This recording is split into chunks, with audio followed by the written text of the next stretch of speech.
नमस्कार। इस विशेष पड़ताल में आपका स्वागत है।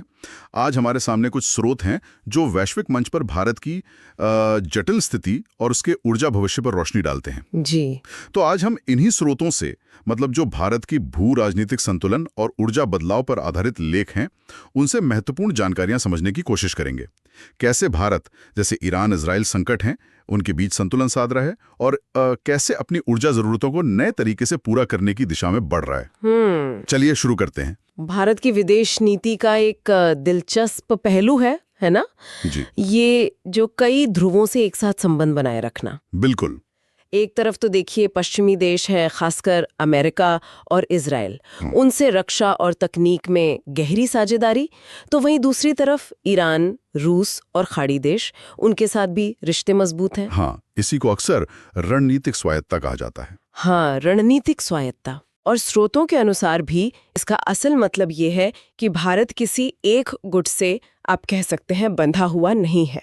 हर मुद्दे पर अपने राष्ट्रीय हितों को देखता है और फिर स्वतंत्र रूप से फैसले लेता है। लेकिन ये संतुलन साधना मतलब बेहद नाजुक काम है, खासकर जब ईरान और इजराइल जैसे देशों के बीच तनाव वो एकदम बढ़ जाता है। हाँ, तब मुश्किल हो जाती होगी। बिल्कुल। ऐसी स्थिति में भारत के लिए किसी एक का पक्ष लिए बिना अपने हितों को साधना, ये एक बड़ी कूटनीतिक चुनौती बन जाता है। एक गलत कदम न सिर्फ राजनयिक संबंधों को बिगाड़ सकता है, बल्कि ऊर्जा आपूर्ति पर भी असर आ सकता है। सही कहा। ऊर्जा आपूर्ति जैसी जरूरी चीजों को भी खतरे में डाल सकता है। और ऊर्जा सुरक्षा की बात करें तो ये भारत के लिए कितना अहम है, अंदाजा इसी से लगता है कि भारत अपनी जरूरत का, आप सोचिए, लगभग 85% कच्चा तेल आयात करता है। 85%? बहुत ज्यादा है ये। हाँ, ये निर्भरता भारत को दुनिया के सबसे बड़े तेल आयातकों में से एक बनाती है। जी। मतलब ये हुआ कि वैश्विक तेल बाजार में जरा सी भी हलचल यहाँ बड़ी लहर पैदा कर सकती है। बिल्कुल सही। और चिंता की बात यह है कि इस आयात का एक बड़ा हिस्सा हॉर्मुज़ जल डमरू मध्य जैसे संवेदनशील समुद्री रास्तों से गुजरता है। हाँ, वो तो हमेशा खबरों में रहता ही है। और जब मध्य पूर्व में, जैसे आपने कहा, ईरान इजराइल के बीच तनाव बढ़ता है, तो न केवल तेल की कीमतें आसमान छूने लगती हैं, जिसका सीधा असर हमारी अर्थव्यवस्था पर, महंगाई पर पड़ता है। बिल्कुल। महंगाई दर, अर्थव्यवस्था, सब पर असर। पर बात यहीं खत्म नहीं होती। तेल टैंकरों की सुरक्षा भी एक गंभीर चिंता बन जाती है। अच्छा। तो इस नजरिए से देखें तो ये सिर्फ आर्थिक मुद्दा नहीं है, ये राष्ट्रीय सुरक्षा से जुड़ा एक बहुत अहम पहलू बन जाता है। ये निर्भरता भारत को बाहरी संकटों के प्रति काफी संवेदनशील बनाती है। लेकिन यहाँ एक दिलचस्प मोड़ आता है। शायद यही संवेदनशीलता और जोखिम, यही भारत को एक नए रास्ते पर तेजी से धकेल रहे हैं।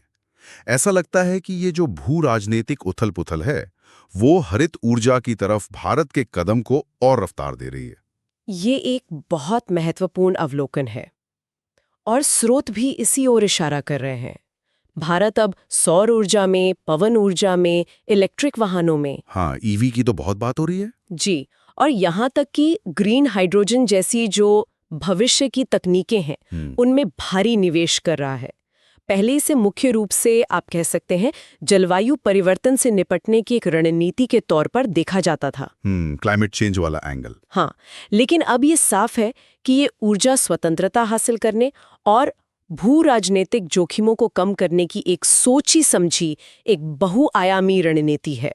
तो मतलब ये सिर्फ पर्यावरण की चिंता नहीं रही, अब ये अपनी किस्मत को अपने हाथ में लेने वाली बात भी है। हाँ, बिल्कुल।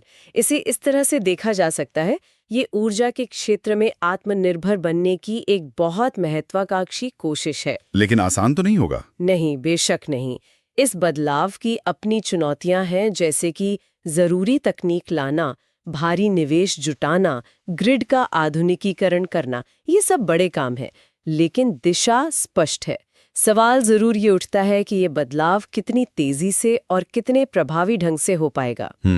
तो इन सभी जानकारियों को अगर हम समेटे तो क्या तस्वीर उभरती है? ऐसा लगता है कि भारत का भविष्य इस अस्थिर वैश्विक माहौल में 3 स्तंभों पर टिका है। जी। एक तो लचीली और मजबूत कूटनीति, जी। दूसरी ऊर्जा आपूर्ति की सुरक्षा, बहुत जरूरी, और तीसरी ये जो नई ऊर्जा तकनीकें हैं, उनमें आत्मनिर्भरता। निश्चित रूप से।